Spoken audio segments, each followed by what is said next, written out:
DC Masud ও শিক্ষার্থীর মধ্যে সংঘর্ষ এবং শাহবাগ থানা ঘেরাও। মাদক বিরোধী অভিযানের নামে সাধারণ শিক্ষার্থীদের উপর চড়া হওয়া নাকি কর্তব্যরত পুলিশের সাথে বেয়াদবি।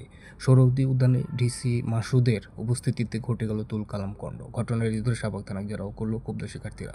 আসলে কি ঘটেছিল সেখানে? সোমবার রাতে রমনা জোনের ডিসি মাসুদের নেতৃত্বে সোহরাওয়ার্দী উদ্যানে চলে বিশেষ মাদক বিরোধী অভিযান। অভিযানে তল্লাশি চলাকালীন ঢাকা বিশ্ববিদ্যালয় বিজ্ঞানের এক শিক্ষার্থী এবং কয়েকজন সাংবাদিকের উপর হামলার অভিযোগ ওঠে। পুলিশের দাবি, মাদক সেবনরত অবস্থায় বাধা দিতে গিয়ে এক শিক্ষার্থী পুলিশের ওপর চড়া হয়।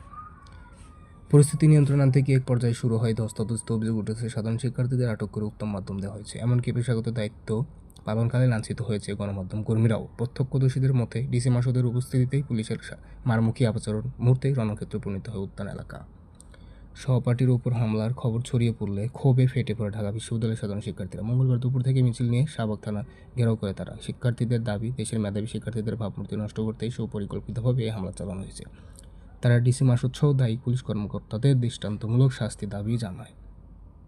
এই ঘটনায় ঢাকা বিশ্ববিদ্যালয় কেন্দ্রীয় ছাত্র সংসদ ডাকসু তীব্র নিন্দা জানিয়েছেন। শিক্ষার্থীদের অভিযোগ, মাদকের বিরুদ্ধে অভিযানের নামে মুক্তভাবে চলাফেরার অধিকার খর্ব করা হচ্ছে। এখন প্রশ্ন হলো, আইন শৃঙ্খলা রক্ষাকারী বাহিনী কি আসলেই মাদক নির্মূলে কাজ করছে, নাকি এর আড়ালে সাধারণ শিক্ষার্থী সংবাদকর্মীদের কণ্ঠরোধ করা হচ্ছে? যেহেতু বাংলা নিউজের সাথেই থাকুন। পরবর্তী আপডেটের জন্য ভিডিওটি শেয়ার করে আমাদের মতামত জানাতে ভুলবেন।